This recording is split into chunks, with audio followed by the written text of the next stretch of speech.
Camping wasn't something I'd normally choose to do. As a social worker, my days were often spent solving other people's problems, and my idea of a good time was a warm bath and an audiobook. But Lisa, my best friend since college, had convinced me that a weekend in the woods near Asheville would be good for the soul. She'd pitched it as a peaceful escape from our phones, emails, and, well, people. Begrudgingly, I agreed. The drive to the forest was beautiful. Spring had painted the mountains in shades of green, and the winding roads were dotted with wildflowers. Lisa was in her element, singing along to a playlist she'd made just for the trip. By the time we found a spot to set up our tent, even I was beginning to feel the appeal of the outdoors. Our campsite was in a hidden clearing, surrounded by tall, majestic trees. A small creek babbled nearby, and the air was rich with the scent of pine and wet soil. We set up the tent, gathered some firewood, and by sunset, we were sitting around a crackling fire, roasting marshmallows and catching up on life. Lisa talked about her latest hiking adventures, and I shared some of the more absurd stories from my caseload. It was the kind of night that made you feel small in the best way, like the world was vast and full of possibility. By the time the fire died down, the stars were out in full force, and the forest had fallen into a comforting silence. We crawled into our sleeping bags, laughing about how ridiculous we probably looked trying to navigate the tent in the dark. I fell asleep to the sound of the creek, feeling surprisingly at ease. I woke up sometime in the middle of the night to a sound that didn't belong. It was almost like wind, but it had a rhythm to it. Soft, high-pitched bursts. Laughter. Childlike laughter. "Did you hear that?" I whispered to Lisa, who was already stirring beside me. "Hear what?" she mumbled, a little groggy. "Laughter, like kids." Lisa sat up, listening. The sound came again, drifting faintly through the trees. She frowned. "Probably just some campers," she said, lying back down. "Go back to sleep." I tried to take her advice, but something about the sound felt off. It was too far away to be clear, but it carried an unsettling quality, like it didn't quite belong here. Eventually, exhaustion won out, and I drifted off. The next time I woke, the laughter was louder. It wasn't distant anymore. It was closer, much closer. Lisa was awake too, sitting up with a flashlight in hand. "Okay, that's weird," she admitted. "It's like 2 a.m. What kids are out here laughing at this hour?" The laughter came again, now interspersed with what sounded like whispers. Lisa and I exchanged a look. She unzipped the tent and shone her flashlight into the trees. The beam cut through the darkness, illuminating branches and leaves, but no signs of movement. "Hello?" Lisa called out. Her voice echoed, but there was no response. The laughter stopped abruptly, as if cut off. We sat in silence for what felt like an eternity, straining our ears for any sign of movement. When nothing happened, Lisa shrugged. "Probably just the wind," she said, though she didn't sound convinced. We zipped the tent back up and lay down, neither of us really expecting to sleep. An hour later, the laughter started again. This time it was different. It wasn't just laughter, it was giggling, like someone trying to suppress it, and it was right outside the tent. My chest tightened as Lisa grabbed the flashlight again. "Whoever this is, it's not funny!" she shouted, unzipping the tent and shining the light outside. The beam swept across the clearing, revealing nothing. No kids, no shadows, no movement. "This doesn't make sense," Lisa said, stepping out of the tent. I grabbed her arm, pulling her back. "Are you insane? We don't know who or what is out there." She hesitated but agreed, retreating back inside. We zipped the tent shut and sat in tense silence. The giggling stopped again, replaced by the sound of leaves crunching, as if someone or something was walking around the clearing. Lisa whispered, "If this is a prank, it's the most elaborate one I've ever seen." We spent the rest of the night sitting back to back in the tent, clutching the flashlight and a camping knife Lisa had brought, just in case. The sounds outside didn't stop. Sometimes it was laughter, other times whispers, and once, I swear I heard the faint creak of a swing. But when we peeked outside, the clearing was always empty. Dawn couldn't come fast enough. As the first rays of sunlight filtered through the trees, the noises finally stopped. Lisa and I stepped out of the tent, exhausted but relieved. That relief vanished the moment we stepped outside the tent. The first thing we noticed was the strange arrangement in front of our campsite. Sticks, leaves, and rocks had been carefully placed into a pattern on the ground, a spiral that grew tighter toward the center. At first, I thought it was random debris scattered by the wind, but the precision of the spiral was unmistakable. It wasn't natural. Lisa froze beside me, her eyes locked on the pattern. "Did you do that?" she asked, her voice barely above a whisper. "No," I said, my throat dry. "Why would I?" "Please, tell me this is some kind of prank," Lisa said with a noticeable tremble in her voice. "We're the only ones out here," I replied, though I wasn't sure I believed it anymore. The laughter from the night before replayed in my mind, as if the forest itself had been mocking us. We started taking down the tent, working in silence, but with hurried, clumsy hands. The slightest noise, the leaves stirring or a twig cracking, made me flinch. As we packed the last of our gear into the car, Lisa grabbed my arm. "Look," she said, pointing to the tree line. At first, I didn't see anything, but then I noticed it, a small bundle tied to one of the branches. It swayed delicately in the breeze, wrapped in strips of tattered fabric. I stepped closer, my stomach tightening. When I was close enough to see the bundle clearly, I stopped cold. It was a doll, crudely made, with a head fashioned from knotted cloth and a body stuffed with what looked like dried grass. Its face was painted with two uneven black dots for eyes and a long, slanted line for a mouth. The line curved upward, forming a crooked, menacing smile. Lisa grabbed my arm again. "We need to go. Now." I didn't argue. We got into the car, locking the doors the moment we were inside. As we pulled away, I looked in the rearview mirror. For a split second, I thought I saw movement near the tree line, a figure darting between the trees. But when I blinked, it was gone. The drive back to Asheville was silent. Lisa kept gripping the steering wheel, as if it was the only thing holding her together. I stared out the window, scanning the road and the woods beyond it. Even in the daylight, the forest felt suffocating, its shadows darker than they had any right to be. When we reached Lisa's apartment, neither of us moved to get out of the car. Finally, she broke the silence. "What do you think that was?" I shook my head. "I don't know. But it wasn't just kids playing. It was something else." I haven't been camping since that night. Lisa and I occasionally bring it up, but only in a nervous, joking way, never for too long. We both prefer to leave it in the past. The forest is supposed to be the place for a peaceful escape, but that night, it felt like something entirely different, like it belonged to someone or something that didn't want us there, and whoever left that spiral and that doll wanted to send a message. A warning, an invite, who knows? All I know is I'm not going back.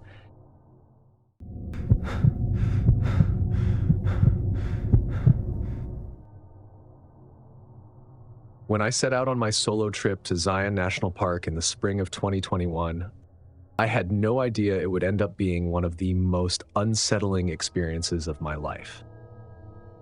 I was an aspiring filmmaker, and I was always looking for beautiful, isolated locations to capture. Zion's stunning canyons, vibrant desert landscapes, and endless trails seemed like the perfect backdrop for my next project. I had planned a 3-day hike along one of the park's lesser-traveled trails, hoping to capture the untouched beauty of the area. I had my gear packed, a lightweight tent, a couple of cameras, a tripod, and enough supplies to last me through the trip. I was excited about the solitude, no distractions, just me, my camera, and nature. The first day of the hike went smoothly. The weather was perfect, with just enough cloud cover to keep the sun from beating down too harshly. I spent hours filming the jagged cliffs and winding paths, stopping frequently to take in the scenery. It was about mid-afternoon when I noticed another hiker ahead of me on the trail. At first, I was relieved. It was nice to see another person in such a remote area. I waved, but the figure didn't respond. He just kept walking, his pace steady and unchanging. "Hey," I called, but still no response. I pushed it out of my mind. Maybe they had earbuds in, or they were just lost in their own world. But something about his posture seemed strange. He wore a wide-brimmed hat that cast his face in shadow, and his movements were almost too smooth, as if he was marching rather than walking. By the time the sun disappeared behind the horizon, I was ready to set up camp. I found a spot tucked into a small clearing with a good view of the stars. After pitching my tent and gathering some firewood, I set up my camera on the tripod to capture a time-lapse of the night sky. I was just about to settle down when I noticed movement out of the corner of my eye. The same figure was back, standing on the trail about 100 yards away. He was perfectly still, facing my direction. "Hello?" No answer. I stood there for a moment, waiting for him to move or say something, but he just stood there. Finally, I decided to ignore him. If he wanted to keep his distance, that was his business. The fire crackled as I ate my dinner, but I couldn't help feeling like eyes were on me. Every so often I looked over my shoulder, expecting to see the figure standing just outside the circle of light. By the time I crawled into my sleeping bag, the unease had settled deep in my chest. I told myself it was just the isolation getting to me. After all, this was what I had wanted, right? Solitude. Peace. Falling asleep was harder than I expected. Sometime in the middle of the night, I woke up to the sound of snapping branches. My eyes flew open, and I lay still, listening. At first, it was almost nothing, just the sound of leaves crunching every so often. Then it grew louder, like someone or something was circling the camp.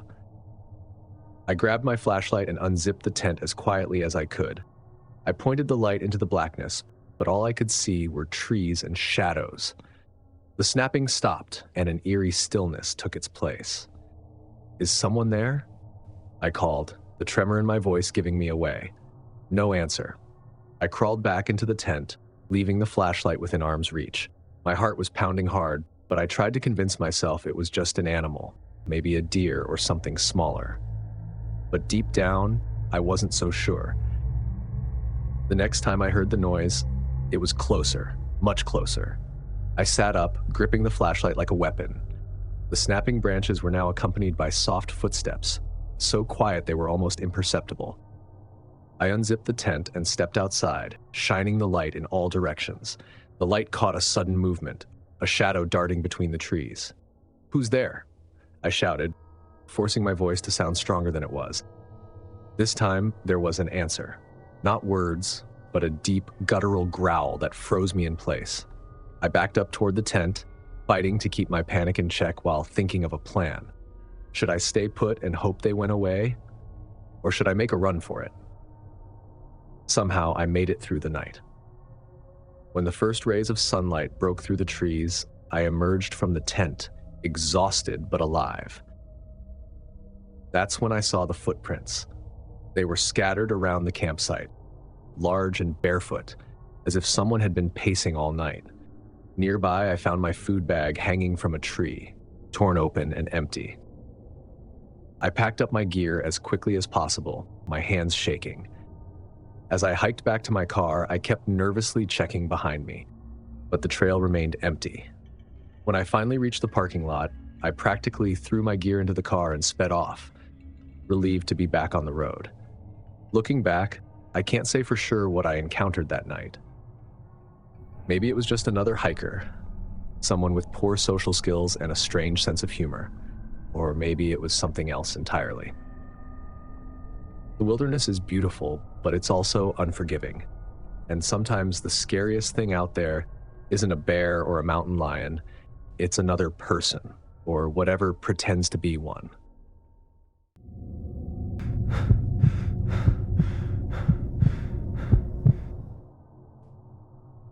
My girlfriend Evelyn and I had been planning this trip for weeks. After months of grueling schedules, her with her nursing shifts and me drowning in case studies at law school, we needed an escape. We chose a secluded spot in Arkansas, a place Evelyn had visited once as a child and remembered for its tranquility. It seemed perfect. A stream for swimming, plenty of shade from towering pines, and complete isolation from the chaos of the city. We arrived on a sunny Friday afternoon in June, the air filled with the scent of pine needles and wildflowers. As we set up our tent near the stream, I felt my stress melt away. The forest seemed alive with the sound of insects and the leaves in the wind. Evelyn smiled as she unpacked our gear, her excitement infectious. "This is going to be amazing," she said, spreading out a picnic blanket. "Just us, nature, and no one to bother us." I agreed, though I couldn't help but notice how quiet it was. There were no other campers, no distant laughter or the crackle of fires, just the two of us. At the time, it seemed ideal. As night fell, we cooked hot dogs over the fire, shared stories from our week, and admired the stars. But as we were getting ready for bed, I heard a faint snap, like a branch breaking in the distance. "Did you hear that?" I asked, pausing mid-step. Evelyn shrugged. "Probably an animal. We're in their home, after all." I forced a chuckle, brushing off the unease that crept up my spine. She was right. It was probably just an animal. We climbed into the tent, and within minutes, Evelyn was fast asleep. I lay awake for a while, listening to the light babble of the stream, trying to convince myself that the forest was safe. The next morning, as we sipped our coffee by the fire, I noticed something strange. Footprints in the dirt near our campsite. They were larger than Evelyn's and mine, but not by much, and they led toward the stream before disappearing. "Hey baby, do you think these are ours?" I asked, pointing them out. She squinted at the prints. "I don't think so. Mine are smaller, and yours, well, yours are wider. Maybe it was someone passing through?" I nodded, though the thought nagged at me. We hadn't seen another soul since we arrived. Still, I let it go, not wanting to spoil the day. We spent the afternoon hiking a nearby trail, the forest's canopy offering shade from the summer sun. Evelyn snapped pictures of wildflowers, and I filmed clips for a short video I planned to edit later. When we returned to camp, everything seemed untouched. The footprints faded from my mind until night fell. Around 11 p.m., we were sitting by the fire, roasting ears of corn and laughing about a story Evelyn's coworker had told her. The woods felt alive, the fire casting dancing shadows against the trees. Then it happened again. A snap, louder this time and much closer. Evelyn froze. "What was that?" I grabbed the flashlight and shone it into the darkness. The light cut across the trees, exposing nothing more than trunks and underbrush. Still, the hair on my arms stood on end. "It's probably an animal," I said, trying to sound confident. Evelyn nodded, but her eyes lingered on the trees. "Let's just get some sleep." We doused the fire and climbed into the tent. This time, I kept the flashlight within arm's reach. The next morning, as we packed up to explore another trail, I noticed something that made my stomach churn. Near the edge of the campsite, there were more footprints, and they were fresh. "Evelyn, come look at this." She joined me, her face pale as she studied the prints. "These weren't here yesterday." "No," I said, "and they weren't made by an animal." The prints led toward the stream again, but stopped abruptly, as if whoever made them had doubled back. We decided to cut our hike short and spend the day closer to camp, keeping an eye out for anything unusual. As the day went on, the unease grew. Evelyn became jumpy, reacting to every noise in the woods, and I couldn't shake the feeling that we were being watched. What once was a calm forest now felt stifling, the shadows thicker and the quiet almost unbearable. By evening, we decided to pack up and leave the next morning. As we gathered our belongings, I spotted something through the trees, a structure, partially hidden by foliage. "What's that?" I asked, pointing. Evelyn turned to see where I was looking. "I don't know. Let's check it out." We approached cautiously, stepping over roots and brambles. The structure was a makeshift shelter, built from branches and a tarp. Inside, there were food wrappers, an empty water bottle, and, most chilling of all, a pair of binoculars. "They've been watching us." Evelyn whispered. My chest tightened as I scanned the area, expecting someone to jump out at us. The shelter had a clear view of our campsite, as if it had been set up specifically to spy on us. We're leaving, I said firmly, grabbing Evelyn's hand. Now. We hurried back to the campsite, throwing our gear into our packs as quickly as possible. The sun was setting, painting the ground with long, dark shadows.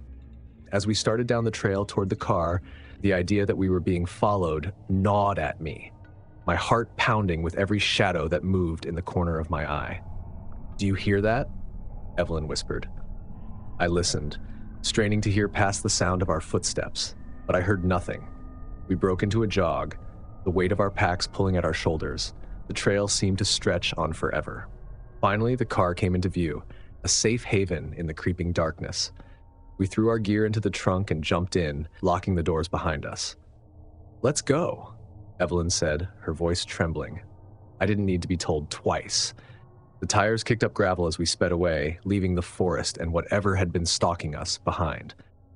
The experience stayed with me long after we returned to the city. I couldn't stop thinking about the shelter, the binoculars, and the footsteps around our campsite. How long had we been watched? And what would have happened if we hadn't left when we did? I still love camping, but I've learned the hard way to trust my instincts and pay attention to anything unusual.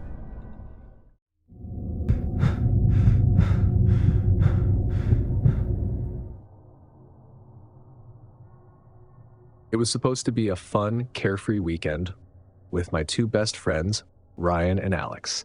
The three of us had been talking about a camping trip for months, and in the summer of 2019, we finally decided to make it happen.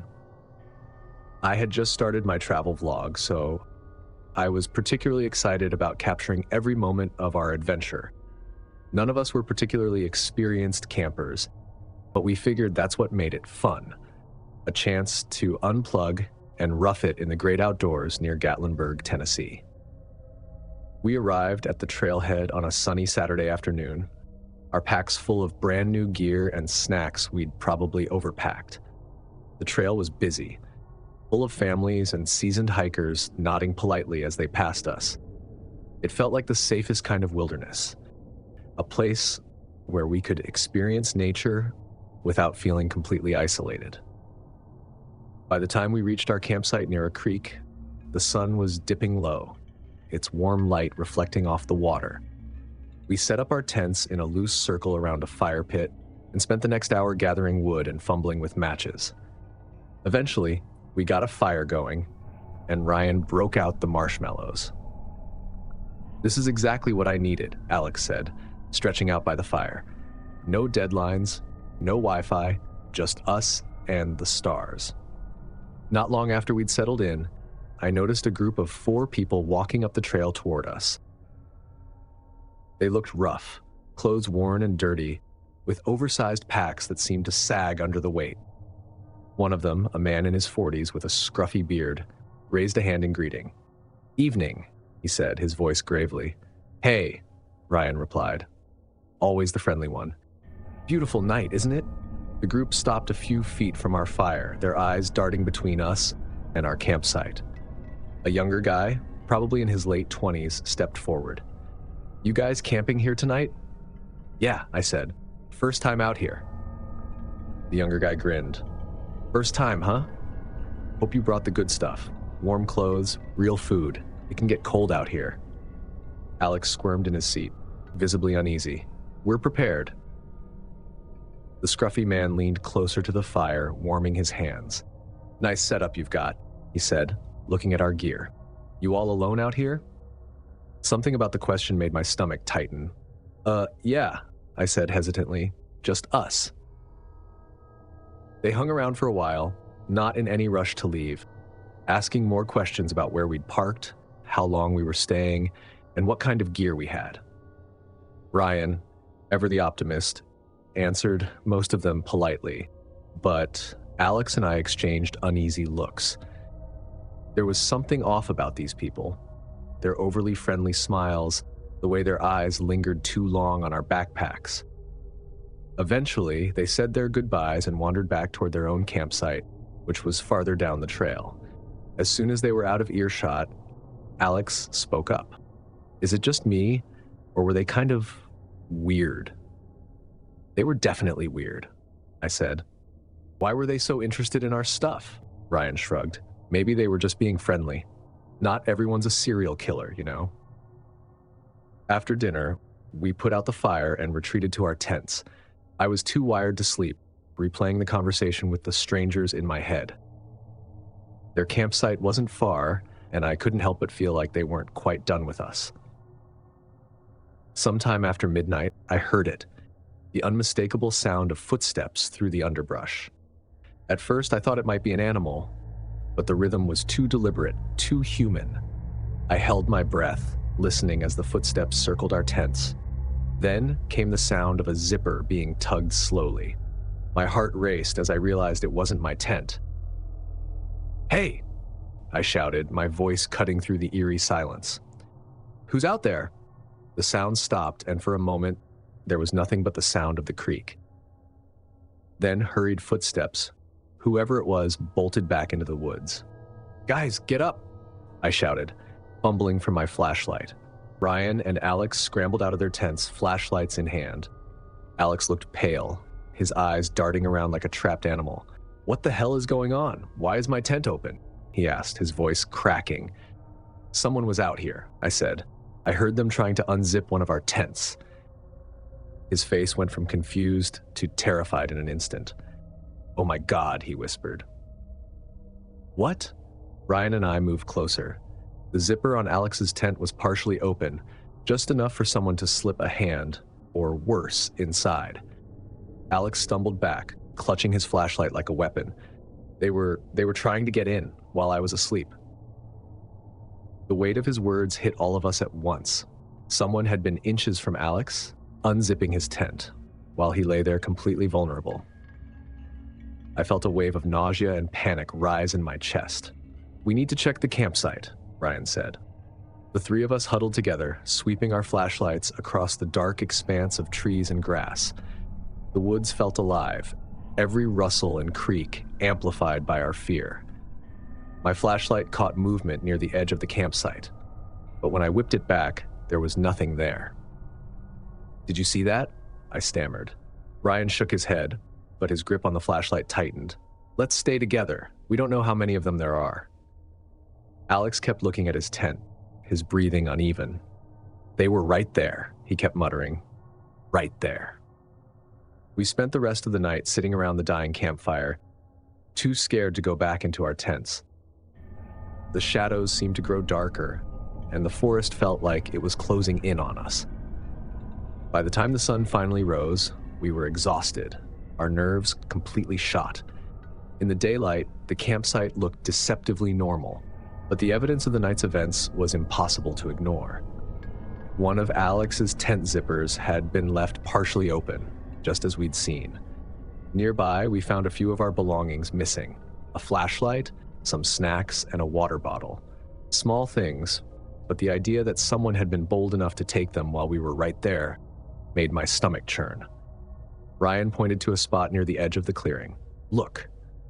We followed his gaze to a dirty, crumpled baseball cap lying in the grass. None of us recognized it. "That wasn't there yesterday. It has to be one of theirs," Alex said, holding it up like it was radioactive. "Great," I muttered. "What do we do now?" "Pack up and leave," Ryan said firmly. "I'm not sticking around to see if they come back." We packed up as quickly as we could, looking over our shoulders the entire time. When we finally made it to the car, I could finally breathe again.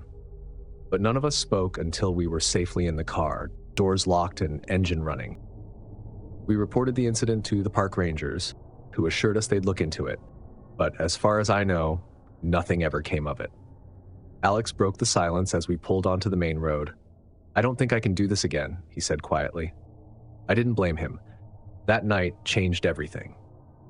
Camping used to feel like an adventure, an escape from the world. Now, it feels like a risk I'm not sure I'm willing to take again. The thought of someone standing outside our tents, unzipping them while we slept, that's a kind of fear that stays with you. These days, I'm a lot more cautious about where I camp and who I talk to. Out in the wild, where there are no walls or locked doors to protect you, it's not always the animals or weather you need to fear. It's the people you meet along the way. If the story's left you double-checking your tent zippers, smash that like button and share with friends who love a good scare. Don't forget to subscribe and hit the bell so you never miss another terrifying upload. Got your own camping horror story? Drop it in the comments. We'd love to hear all the eerie details. Stay safe out there, and remember, the woods have eyes, even when you don't see them. Thanks for watching, and I'll see you in the next nightmare.